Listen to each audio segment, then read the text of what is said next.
Hi, everyone, and welcome to Thursdays with Troy. I'm Troy Lambert, your host, super plotterer, mystery and thriller author, and editor.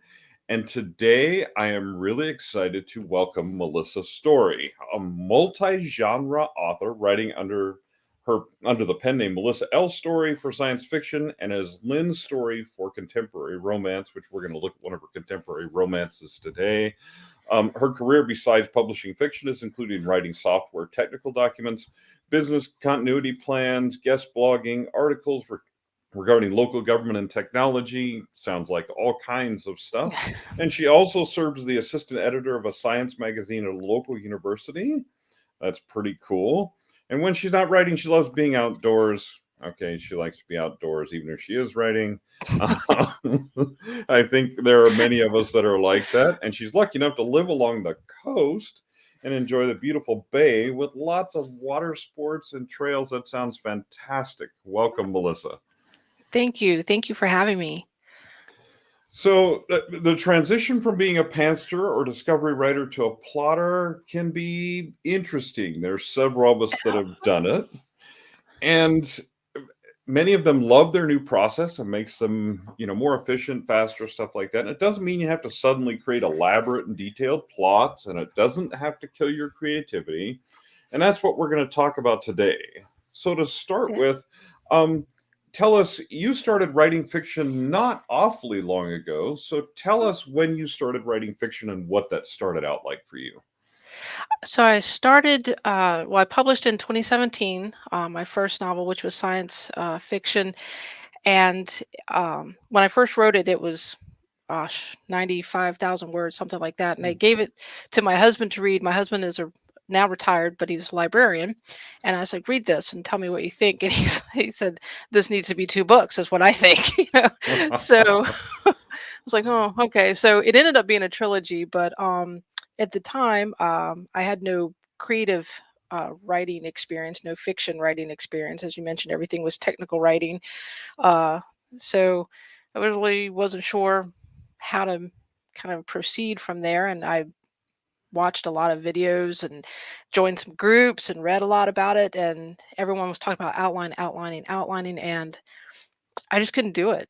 Every time I tried to outline, uh, I ended up just writing out a chapter. I'd like, number one, and I'd write, something short, and then number two, and I'd write something by number three. 50 pages later, it's like, well, so much for the outline, So You just wrote a story. I did. It Uh, just ended up being a series of short stories. And to go back and try to make a book out of that was kind of painful for me anyway. So. Well, yeah, so let's talk about that. So your process as a discovery writer was just sit down, you try outlining, you end up writing a bunch of stories.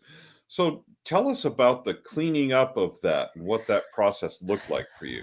Oh, that was the painful part. So, I didn't have like character sheets. I didn't have a story Bible. I didn't have anything. And so I would write little notes on the side because I'd get halfway through the book and there would be a secondary character and I'd forget what I named them, and I'd have to go back and try to find him in the story. And when I named, I couldn't search, I was writing a word, I couldn't search because I couldn't remember his name. So um I just told myself, okay, well, you're gonna have to make a little list of characters at the beginning. So I was constantly flipping back and forth, and I kept thinking there's got to be a better way to do this, there's got to be a systematic way to do this. And I looked at tried a couple of different things, and nothing really worked for me because I kept writing out this story.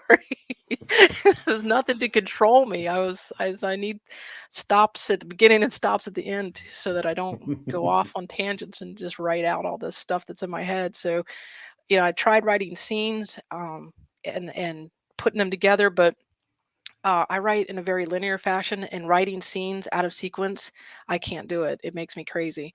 So, trying to write something and then move it around in a different sequence.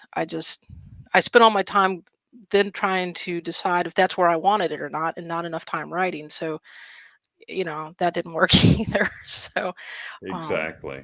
yeah, yeah, Yeah, that yeah, turns into a rough process. So what really prompted you? Obviously, you were resistant to outlining or at least yeah, having difficulty doing it.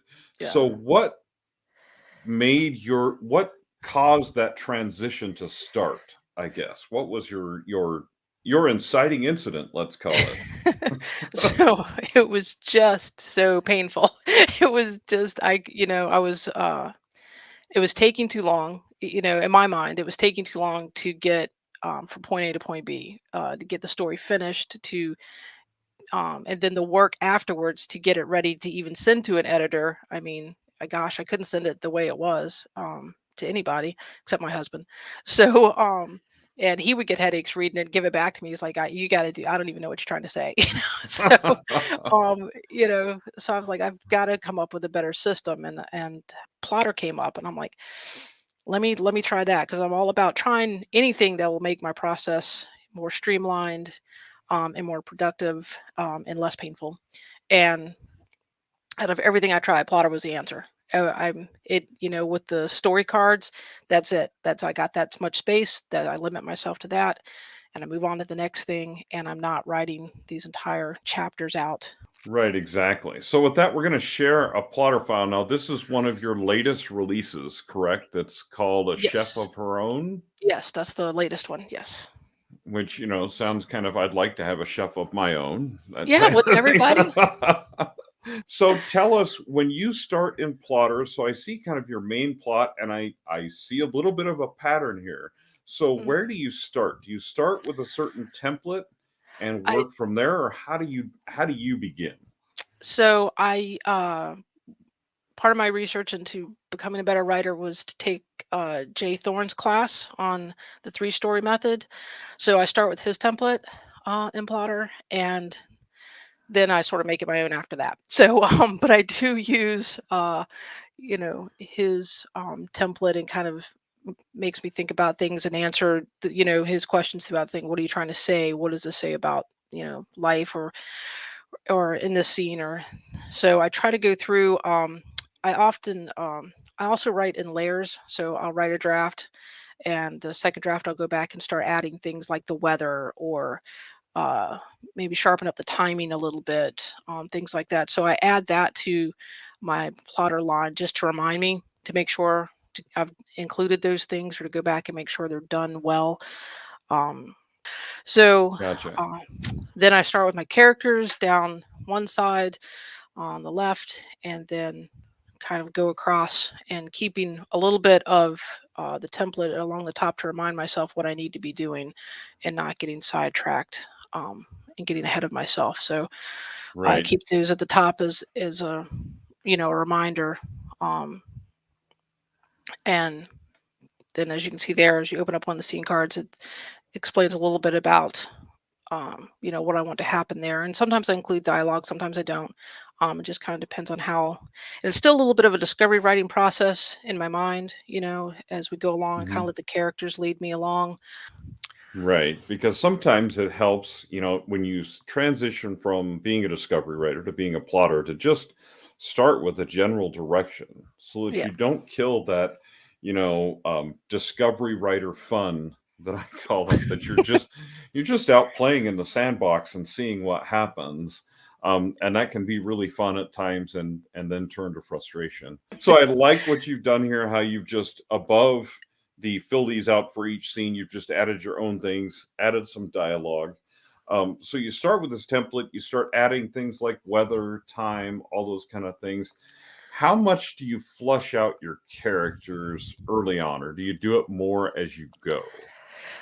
It's more as I go. So I'll before I start in Plotter, I have the idea in my head, and I kind of have some inspiration. I might watch a movie, or if I'm in need of inspiration, I'll go find a movie that I've seen before, that might spark something, or I'll go pull a book off a shelf that I read before, and go back to some particular passage or scene that I thought was interesting. The worksheets I don't get detailed into. I just put some notes in there to remind myself what I want that person to be, what I want them to do.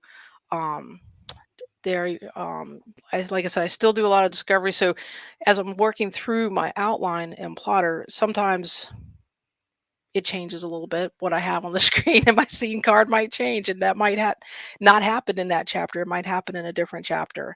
It eventually happens, but it kind of gets depends on the flow. It might happen sooner in the story, or it might happen later. It just kind of depends on where the characters are taking me.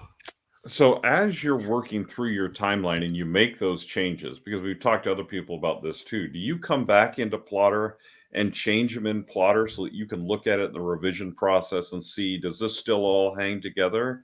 Or do you just keep all of that in your writing software?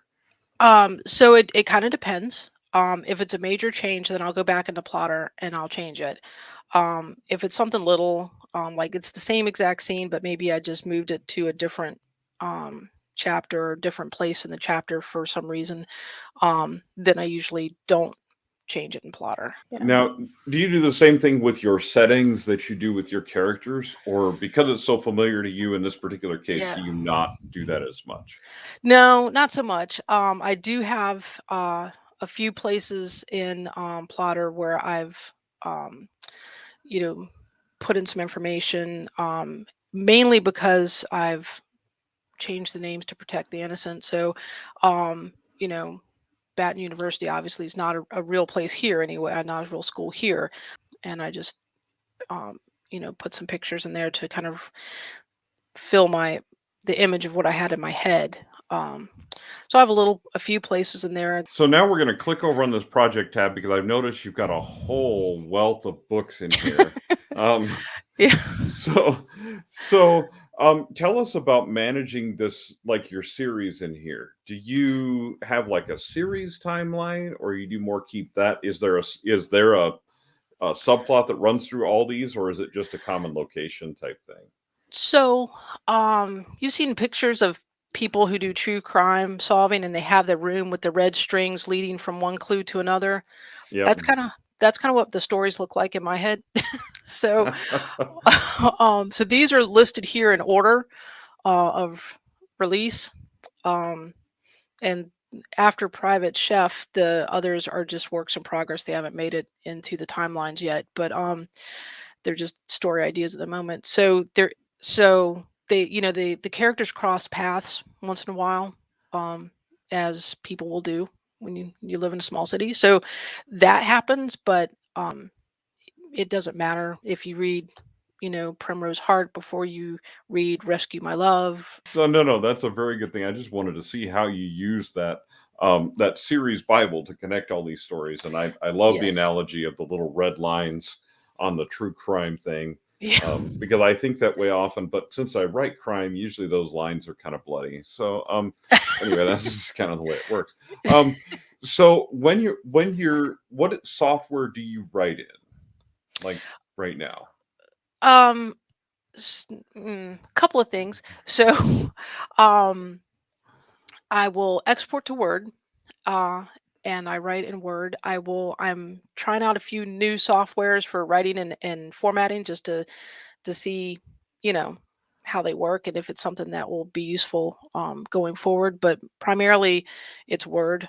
That is awesome. Well, yeah, it's good for people to know what you do next after Yeah, Plotter. Now, you keep Plotter and Word open at the same time, and kind of look back and forth, or how do I you manage that?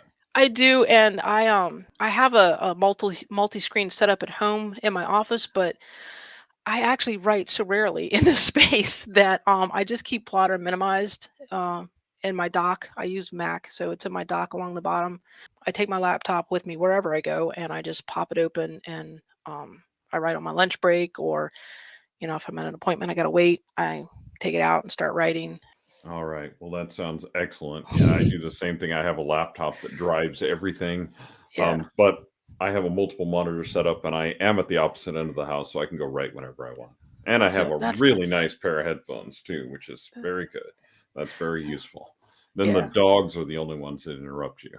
Okay. Well, well, it's been fantastic talking to you and getting to see your process. Um, Tell us where people can find you, where they can find your work online, your website, all that kind of stuff. So social media everywhere: Facebook, Twitter, Insta. My website is stitchesandstories.com. My books are available anywhere you buy books.